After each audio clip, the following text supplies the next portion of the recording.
Olá pessoal, sejam todos muito bem-vindos ao nosso Tela Política, trazendo mais uma entrevista. No episódio de hoje, a gente recebe Coronel Helena, candidata a deputada estadual pelo Republicanos. Seja muito bem-vinda ao nosso programa, Coronel Helena. Marcelo, muito obrigada pelo convite, parabéns pela iniciativa de dar oportunidade aos candidatos aqui da nossa região para se apresentar para a população. Muito importante isso. É um debate importante até porque as pessoas precisam conhecer quem são as figuras que podem ser as representantes. Bom, quero começar perguntando para a senhora o seguinte: a senhora tem usado muito nas redes sociais uma expressão dizendo que o seu compromisso é o de trabalhar de forma ímpar pelo estado de São Paulo.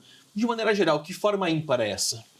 Olha, eu tenho minha base na segurança pública, é claro, então eu tenho uma pauta tanto para a valorização dos policiais militares, quanto para novas estratégias de segurança pública que aliem inteligência, tecnologia e uma reestruturação do modelo de polícia que a gente tem no estado de São Paulo. Então tem todo um esforço nesse sentido para melhorar a segurança pública, tanto para o público interno quanto para a população.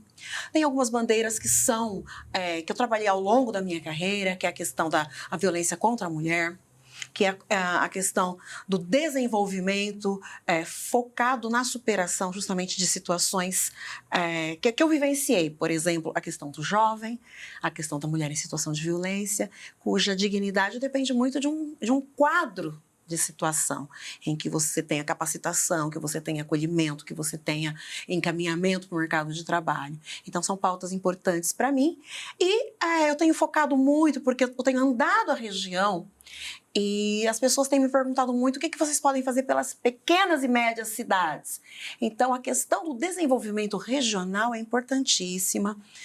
Eu creio que o deputado estadual, tanto quanto o deputado federal, tem a possibilidade de contribuir com o desenvolvimento por meio das emendas, apoiando algumas iniciativas locais, apoiando algumas instituições.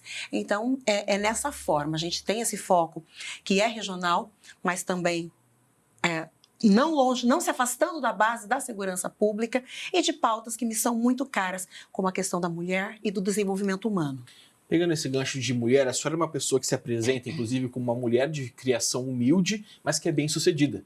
É escolarizada, teve muito sucesso na carreira na polícia. Como conseguir pegar essa experiência da senhora, esse case da senhora, e conseguir fazer com que mais mulheres tenham essa possibilidade de conseguirem se desenvolver e ter sucesso também? Eu acho isso muito importante, Marcelo. Obrigada pela pergunta. Eu tenho feito muitas palestras nesse sentido. Claro, alguns meses são mais típicos, como o mês da mulher, Outubro Rosa, mas eu sempre busco essa fala de trazer o exemplo da vida real, porque a gente às vezes se espelha em pessoas do meio artístico, de pessoas de realidades muito distantes da nossa. Eu acho muito importante que as pessoas conheçam alguém, né? Como esse perfil que veio realmente de uma família, de uma condição social desfavorável, e por meio de esforço próprio, por meio de estudo, buscando as oportunidades, conseguiu chegar. Isso é importante para os jovens, isso é importante para as mulheres. Então, é um discurso que a gente alia também com a questão do empreendedorismo, com a capacitação, com a abertura de novas possibilidades, seja por meio do incentivo ao esporte, seja por meio de projetos que tenham por foco o mercado de trabalho. Então, são várias pautas que podem ser abrigadas sob esse guarda-chuva, né, do desenvolvimento para as pessoas, que as pessoas aprendam realmente a pescar, né, que é aquela velha máxima. Você tem que ensinar as pessoas a pescar, a se desenvolver e um dia contribuir para a cidade, para o estado, para o país. A gente vê hoje essa questão da assistência social, que é necessária, mas ela tem que andar paralelamente a iniciativas que levem a pessoa no futuro, né, poder retribuir aquela ajuda que ele recebeu em um momento. Nem sempre a meritocracia é suficiente. Muitas das vezes a pessoa ela pode ter a força de vontade, mas fatores externos podem atrapalhar. Por exemplo, pegando o gancho de mulher. Às vezes não tem onde deixar o filho para poder estudar. Às vezes é uma mãe solo que não tem condições de sequer colocar comida dentro de casa porque o dinheiro não é suficiente. Como conseguir trazer essa mulher para projetos como esse de empreendedorismo, que ela consiga realmente se dedicar e consiga colher os frutos lá na frente? Isso também vou pegar até o gancho do plano de governo que a gente fez para Rio Preto, na eleição de 2020, em que a gente contempla justamente essas variáveis todas, que nós sabemos que para a mulher é mais difícil ocupar os espaços de poder, as funções de maior prestígio social. Então, você precisa ter essas preocupações do dia a dia mesmo. A questão da estrutura municipal para creche, a questão da escola do período integral, as atividades para jovens, crianças e adolescentes desempenharem no contraturno escolar. Então, uma das possibilidades, como deputada estadual, é justamente de ajudar projetos e instituições como essas. Eu fui conhecer lá em Catanduva o projeto Cidadão do Futuro, que é uma iniciativa antiga, que veio do Exército para várias regiões do país, mas apenas Catanduva, pela notícia que me deram lá, mantém ainda esse projeto. E é muito bacana o trabalho que eles desenvolvem lá, formando realmente para o mercado de trabalho, atividades do contraturno, atende meninos, meninas, reforço escolar. Então, eu tenho um apreço muito grande por iniciativas dessa natureza, porque, por um lado, ocupa o jovem e a criança em uma atividade saudável, produtiva, libera os pais para estarem tranquilos, buscando também a melhoria, a qualidade de vida. E isso tudo, esse ciclo se fecha com um ganho para a sociedade de uma forma ampla. Outra pergunta que eu faço para a senhora é doutora em ciências policiais e entende muito nessa questão de segurança pública. Armamento da população comum é a solução? A solução depende do quê? Eu defendo o armamento para a população, claro, mediante critérios técnicos, um processo que a nossa Polícia Federal e o nosso Exército Brasileiro conduzem muito bem, mas o armamento da população isoladamente não é a solução para reduzir a criminalidade. Isoladamente. Mas eu acredito, eu defendo que o cidadão de bem ele possa ter uma arma para defesa própria e de sua família, de sua propriedade. Isso sim. Agora, segurança pública é um assunto muito complexo. Eu não posso dizer para você, não, arma a população e a gente já vai ter uma situação, assim, tantos por cento favorável. Seria incoerente. Nós precisamos de uma série de outras medidas. Quando eu falo em estratégia de segurança pública, além da questão da inteligência, da integração de sistemas, da tecnologia, hoje a proposta antiga até que eu tinha para Rio Preto, das barreiras, muralhas digitais, o sistema de monitoramento, isso já acontece em muitas cidades, isso são coisas que agregam a segurança pública. Isso que nós estávamos falando anteriormente, de você ocupar o jovem, direcioná-lo para o mercado, direcioná-lo para o esporte, para a cultura, né? Isso também impacta na segurança pública, além de ser melhora desempenho escolar, é um pacote completo, na realidade, né? São atividades que constroem junto ao jovem, ou a gente está falando também da mulher, esse espírito de equipe, essa disciplina, esse preparo para a vida de uma forma geral. Então, eu acredito que a segurança pública ela é muito permeável a todas as demais áreas. As coisas estão mal, isso acaba refletindo na segurança pública. Desde o desemprego, desde questões como a pandemia, os hábitos de consumo, tudo isso impacta na segurança pública. Jamais a gente vai poder dizer, por exemplo, alguém fica desempregado, vai entrar na criminalidade. Não há essa correlação direta. Mas essa desorganização social, essa desestruturação acaba tendo reflexos na segurança pública. Então, armamento da população, mais medidas municipais, estaduais, programas, projetos, a melhoria da própria segurança pública, valorizando o policial militar de um lado, estratégias de segurança mais modernas, mais integradas de outro. Isso sim, esse conjunto de coisas vai impactar muito a segurança pública no Estado. Mas a gente está preparado para isso? Esse cenário ao redor está todo preparado a ponto de já chegar no ponto do armamento da população?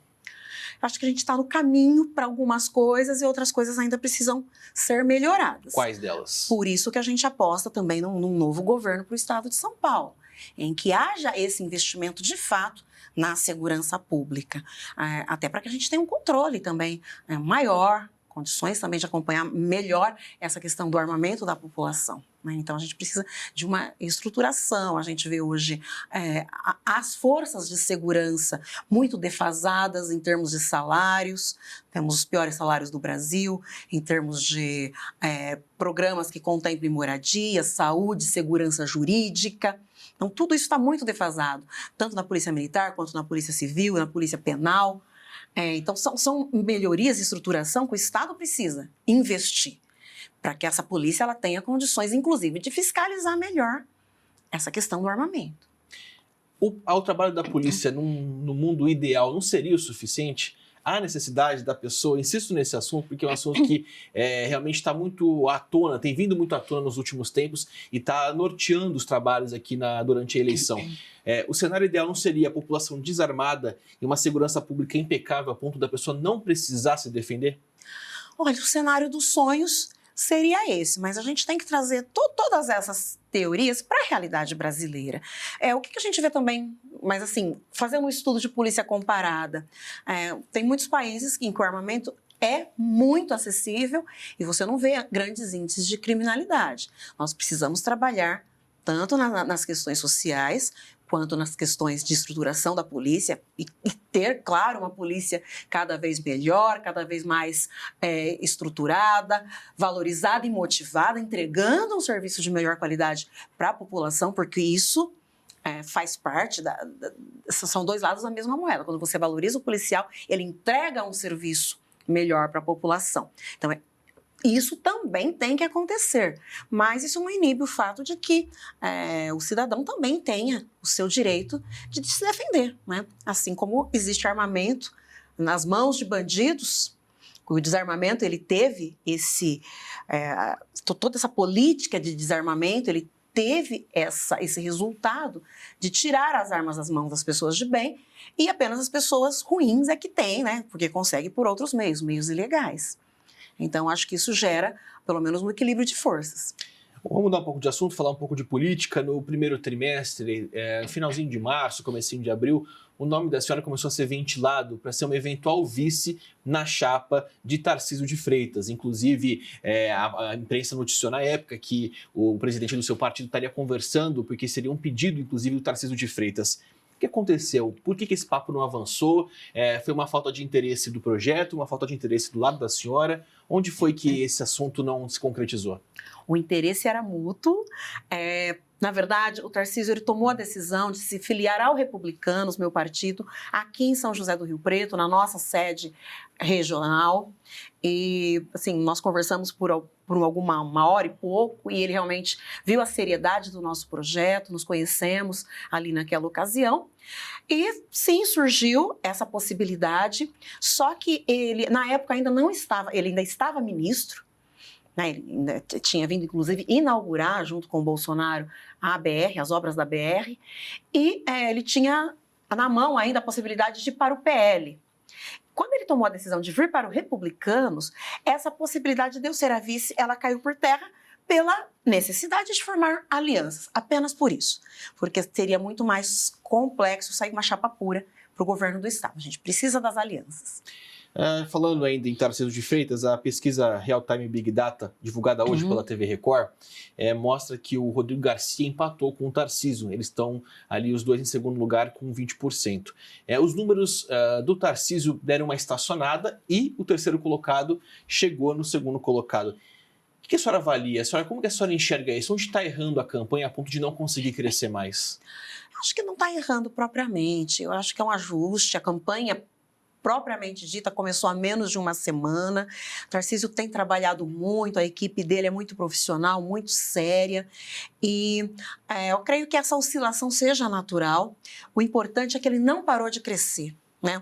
A gente tem aquela máxima, né? Embicou para cima, ninguém segura. Então, ele não parou de crescer em nenhuma pesquisa, cresceu muito nas pesquisas espontâneas. Então, acredito muito que Tarcísio vai estar, né, no segundo turno. Não acredito numa eleição decidida no primeiro turno e acredito muito que ele estará no segundo turno, com certeza, e vai ser o nosso próximo governador. Os adversários têm usado muito o fato dele não ser uma figura do estado de São Paulo. Ter nascido no Rio de Janeiro, ter feito vida pública em Brasília enquanto ministro e agora chegando aqui em São Paulo. De que forma a senhora acha, conhecendo a região, que isso pode ser um empecilho ou pode impactar de alguma forma o desempenho dele? Bom, eu vou copiar uma frase do nosso deputado federal Marcos Pereira, que é: a gente não escolhe onde nascer. Quem escolhe são nossos pais, mas a gente escolhe onde nós queremos viver, onde nós queremos trabalhar. E Tarcísio nasceu sim no Rio de Janeiro, mas tem uma história aqui em São Paulo, iniciou sua carreira nas Forças Armadas aqui e trabalhou já, tem muitas obras, muita coisa entregue no estado de São Paulo. Eu não acredito que as pessoas terão esse tipo de preconceito, porque isso não tem coisa mais arcaica e menos fashion do que ser preconceituoso com pessoas que nasceram em outro estado brasileiro. Acho que não faz o menor sentido, né? Dentro do que a gente vive hoje, a gente está pregando o respeito à diversidade e tudo mais. Não faz sentido você simplesmente não votar com uma pessoa pelo seu local de nascimento. Mas ele conhece São Paulo suficientemente para conseguir governar? Com certeza conhece muito bem São Paulo. Eu tive a oportunidade de acompanhar diversas entrevistas, palestras e participação dele aí em programas diversos, e ele fala muito bem, ele tem propriedade e conhecimento para se sair bem em qualquer área. Então, eu acredito que isso seja o mínimo. Eu acho que os adversários estão sem assunto, não tenho o que falar de Tarcísio, então escolher essa questão do local de nascimento. Mas se a gente passa um olhar pela nossa sociedade, tem coisa mais diversa. Aqui em Rio Preto nós temos comunidade árabe, japonesa, temos italianos, e nós estamos falando de Rio Preto, né, da nossa região. Tem gente de todos os lugares, todos os estados brasileiros que fizeram a riqueza da nossa região, fizeram a riqueza do nosso país, né? Então, acho que discriminar alguém realmente pelo local de nascimento não faz o menor sentido. Vamos voltar a falar um pouco da senhora. Na campanha de 2020, a senhora foi bem votada, teve mais de 55 mil votos. A senhora acredita que essa votação que a senhora teve vai conseguir ser mantida e ampliada agora? Como converter esses votos que a senhora teve 2 anos atrás agora? A gente sabe que são processos eleitorais muito distintos, tem outros players agora chegando, mas o capital que a eleição de 2020 me trouxe, em termos de conhecimento, de ser conhecida pela população, agora a gente só precisa levar as pessoas a notícia que Coronel Helena é candidata a deputada estadual. Então, as pessoas me conhecem e me reconhecem em todos os lugares que eu vou, e com a campanha, a distribuição de material, eu acredito que a gente consiga superar essa votação de 2020. Até porque Rio Preto, em 2020, foi uma frustração para a nossa população não ter representantes da cidade, tanto na Assembleia quanto no Congresso. E nós já tivemos até 3 deputados estaduais, deputados federais. Isso foi uma grande frustração. Teve essa questão de pessoas que influencers, essa questão das mídias sociais, acabaram pessoas que tiveram muito voto aqui em Rio Preto, mas que não são conhecidas de fato, as pessoas não sabem realmente quem são essas pessoas e que também não sabem onde fica o Rio Preto, não contribuíram com a cidade. A gente tem exemplos, né, de pessoas famosas, inclusive, não vou citar nomes, mas que tiveram votação expressiva aqui em Rio Preto, não pisaram na cidade em 4 anos, não trouxeram1 real. Então, hoje existe essa tendência de buscar conhecer melhor os candidatos e eu acredito que eu saia muito bem nesse processo por ser uma pessoa muito conhecida, por ter uma história de vida conhecida, de superação, uma carreira íntegra, honesta, e ter feito um bom trabalho em 2020 divulgando minhas propostas. Uma preocupação que sempre se tem, independentemente do cargo, a cada 2 anos o candidato que disputa a eleição municipal vai sair para disputar depois a majoritária ou vice-versa. Coronel Helena, se eleita deputada estadual agora em 2022, vai cumprir o mandato até o fim ou pretende disputar a Prefeitura de Rio Preto em 2024? A questão da prefeitura, eu encaro, é um processo natural. As pessoas na rua me falam, tudo bem, você é candidata a deputada, mas eu quero te ver prefeita. Eu tenho ouvido muito isso.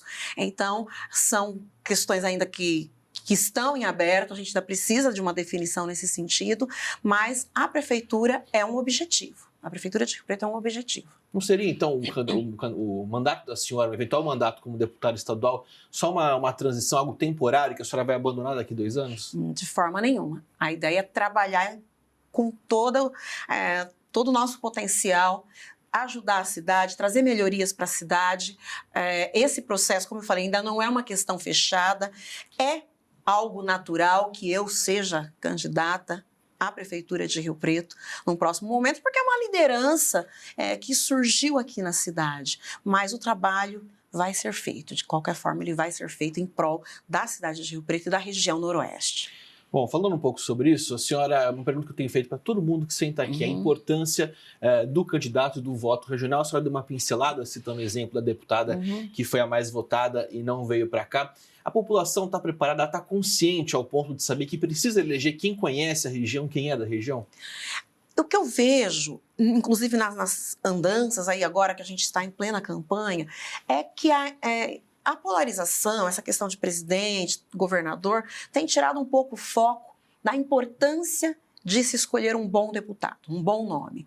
Então, é algo que a gente precisa esclarecer, por isso que essa iniciativa aqui do SBT Interior é muito boa, realmente eu cumprimento vocês por isso, porque as pessoas precisam se ligar na importância de ter bons deputados, porque o deputado tem funções que às vezes a população não conhece, que o deputado pode trazer a emenda, que pode ajudar no recapeamento, na saúde, na educação, nas instituições.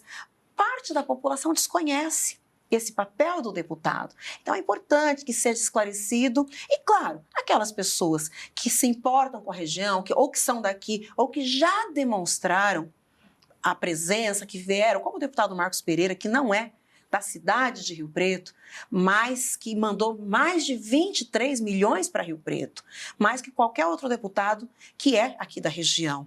Então são pessoas assim que a população precisa ter conhecimento e conhecer um pouco mais do perfil de quem está se apresentando como futuros representantes. A senhora citou no comecinho da nossa entrevista a questão do desenvolvimento, falou que é importante desenvolver a região. Enquanto deputada, quais características ou quais artifícios a senhora teria para conseguir fazer com que esse desenvolvimento realmente aconteça? Olha, só nessa semana eu visitei 2 municípios, por exemplo, que são MIT, né? Municípios de interesse turístico. Então, assim, cada cidade tem a sua potencialidade. O que a gente precisa é buscar isso. Eu fui em Ibirá e fui em Mira Estrela. Né? São 2 cidades de regiões até diversas, mas que apresentam ali potencial turístico e que precisam de um projeto, que precisam de um recurso para levar o asfalto até uma prainha, para desenvolver, capacitar, trazer infraestrutura. Então, eu estou citando um exemplo do que pode ser feito regionalmente. E cada cidade tem a sua particularidade, tem o seu potencial. Então, por meio do esporte, a gente consegue trazer desenvolvimento, por meio da estruturação para eventos. Isso acho que é muito importante. Rio Preto é uma cidade desse porte, que não tem uma arena para se realizar eventos, para trazer congressos, para impulsionar tudo isso. Então, assim, são coisas que são importantes. Hoje a gente tem uma região metropolitana aprovada, mas que não saiu do papel, que Rio Preto tem que ser o carro-chefe dessa região metropolitana. Então, tem muitas coisas a serem feitas e creio que, em parceria com o governo estadual forte, que também tenha esse olhar, a gente consiga trazer muitos benefícios para a nossa região. Eventualmente que um outro partido, por exemplo, o Fernando Haddad, que está em primeiro lugar nas pesquisas, se confirme como governador e a senhora sendo eleita deputada, ser oposição de alguma forma atravanca os projetos para o interior? Claro que é mais difícil, o trânsito é mais difícil, mas acho que o papel do político é buscar agregar para as suas bases, né? Buscar sempre o melhor para as suas bases e o fato de ser oposição não deve inibir esse esforço nesse sentido. Rapidamente, para a gente encerrar, por que Coronel Helena quer ser deputada? Para ajudar a população. Eu trabalhei a minha vida toda vendo as mazelas da população, vendo a falta que faz política pública eficiente para o jovem, para a mulher, para o idoso, para a população mais vulnerável. Eu assisti isso, atuei da forma que eu pude para melhorar as condições de vida das pessoas e agora, por meio da política, eu quero ampliar esse trabalho que sempre foi meu foco, desenvolvimento humano. Coronel Helena, muito obrigado pela participação com a gente aqui no programa. Obrigada, eu que agradeço. E agradeço também você que nos acompanha agora, independentemente da tela, se pela TV, pelo computador, pelo tablet ou pelo celular. Lembrando que nesta temporada do Tela Política estamos entrevistando os candidatos a deputados federal, estadual e também candidatos à presidência da República e governo do estado. Caso onde que eu encontro todas essas entrevistas? Muito fácil, é só acessar tela2.com.br, tá tudo lá guardadinho para você. Valeu pela companhia, a gente se vê no próximo episódio. Até lá!